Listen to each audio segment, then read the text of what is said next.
ಇವತ್ತಂತೂ ನಮಗೆ ತುಂಬ ಖುಷಿಯಾಗಿದೆ. ಯಾಕೆ ಗೊತ್ತಾ? ನಮ್ದೊಂದು ಪುಟ್ಟ ಕನಸು ನನಸಾಗಿದೆ.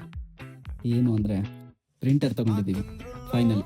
ಅಲ್ಲಿ ನೋಡಿ ನಮ್ಮ ಅಣ್ಣ ಅದಕ್ಕೆ ಮಲ್ಕೊಂಡೆಲ್ಲ ಬೋಲ್ಟ್ ಹಾಕ್ತಿದ್ದಾನೆ. ಇದೇ ರೀತಿ 3 ವರ್ಷದಿಂದ ನಮ್ಮ ಬ್ರ್ಯಾಂಡ್ ಸ್ಟಾರ್ಟ್ ಆದಾಗ ಬೇರೆಯವ್ರ ಕಡೆಯಿಂದ ಡಿ.ಟಿ.ಎಫ್ ಪ್ರಿಂಟ್‌ನ ತೊಗೊತಾ ಇದ್ವಿ. ಆದರೆ ಇನ್ನು ಮುಂದೆ ನಾವೇ ಪ್ರಿಂಟ್ ಹಾಕಿ ಕಳಿಸ್ತೀವಿ. ನೋಡ್ತಿರ್ಬೋದು, ಪೂಜೆ ಎಲ್ಲ ಆಯಿತು. ಅಮ್ಮನ ಕೈಲಿ ಪ್ರಿಂಟರ್‌ನ ಆನ್ ಮಾಡ್ತಿದ್ವಿ. ಸೊ ಖುಷಿ ಆಗ್ತಿದೆ. ಸೊ ಇನ್ನೊಂದು ಖುಷಿ ಏನಪ್ಪ ಅಂತಂದರೆ, ಇನ್ನು ಮುಂದೆ ನನ್ನ ಕಡೆಯಿಂದ ಡಿ.ಟಿ.ಎಫ್ ಪ್ರಿಂಟಿಂಗ್ ಸರ್ವಿಸ್ ಇರುತ್ತೆ. ನಿಮಗೂ ಕೂಡ ಏನಾದರೂ ಬೇಕಿದ್ದರೆ ನನ್ನ ಕಾಂಟ್ಯಾಕ್ಟ್ ಮಾಡಿ. ನಾನು ರೂಮ್ ಸೆಟಪ್ ತೋರಿಸ್ತೀನಿ ಹೇಗಿದೆ ಅಂತ. ಸೊ ನೋಡ್ತಿರ್ಬೋದು ನೀವು, ಇದು ನನ್ನ ರೂಮ್ ಸೆಟಪ್ಪು. ಸೊ ಇದೇ ರೀತಿ ಕಂಟೆಂಟ್ ಮಾಡ್ತಿರ್ತೀನಿ, ಮರಿಬೇಡಿ, ಗೊತ್ತಲ್ಲ, ಫಾಲೋ ಮಾಡಿ.